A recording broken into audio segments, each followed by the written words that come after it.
आपण मस्त असे शेंगदाण्याचे मोदक बनवणार आहोत. शेंगदाणा आणि तांदळाचं पीठ याचे आपण मोदक बनवणार आहोत. तर मी वेगवेगळ्या प्रकारचे मोदक बनवून बघत आहे. तर बघू शकता तुम्ही इथे 1 वाटी मी शेंगदाणे घेतले आहेत, पूर्ण मोठी वाटी पूर्ण शेंगदाणे घेतले आणि ते भाजून घेतले आहेत व्यवस्थित. बघू शकता तुम्ही इथे. जास्त काळे पडायला नाही द्यायचे, व्यवस्थित भाजून घ्यायचे. मग एका ताटात व्यवस्थित भाजल्यावरती एका ताटात काढून घेतले आणि त्यांची पूर्ण वरची साल आहे ती काढून घेतली. थोडं थंड व्हायला द्यायचे आणि नंतर मग ती सालं काढून घ्यायची, निघतात ती. आणि मग असे दाणे मिक्सरला लावून घेतले, एकदम बारीक लावून घ्यायचे. बघू शकता एकदम मी बारीक लावून घेतलेले.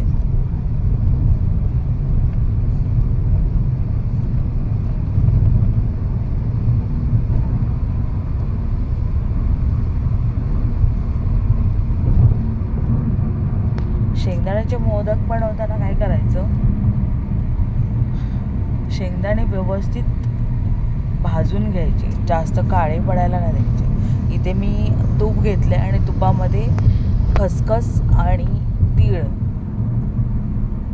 भाजून घेते.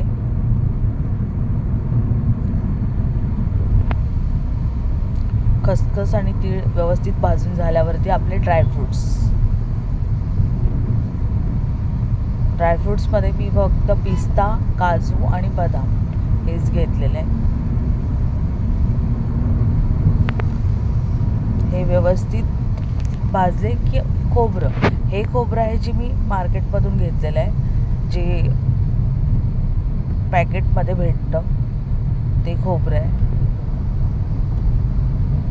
तर खोबरं व्यवस्थित भाजून झाल्यावरती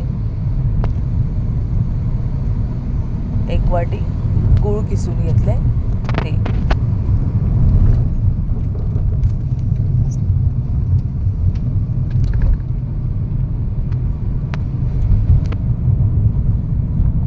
गूळ व्यवस्थित आतमध्ये ते मेडलं पाहिजे, एकदम पातळ जायला पाहिजे. तर त्यासाठी थोडंसं हलवत राहायचं त्याला.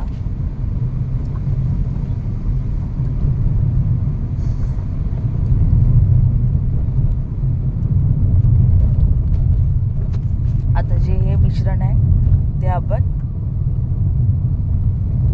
शेंगदाण्याच्या ह्या पेस्टमध्ये ओतून घेऊया.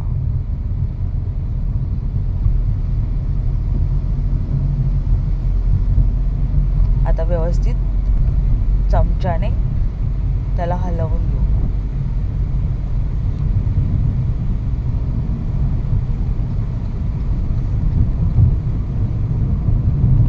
आता इथे काय करायचं आहे की तांदळाचं पीठ मी जास्त नाही, 1 वाटी फक्त तांदळाचं पीठ घेतलं आहे आणि त्याच कढईमध्ये ज्याच्यात आपण हे गरम केलं त्याच्यात मी व्यवस्थित परतून घेतलेलं आहे.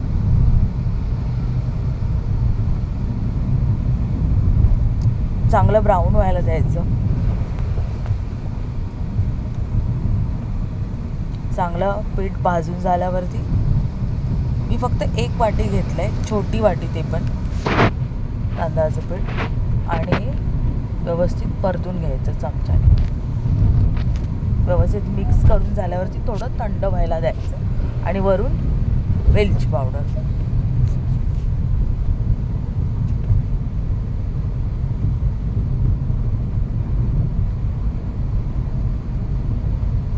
बघू शकता ते खूप छान असं आपलं मिश्रण तयार झालेलं आहे. तर आता आपण मोदक करायला घेऊया. इथे साच्यामध्ये मी मोदक करते.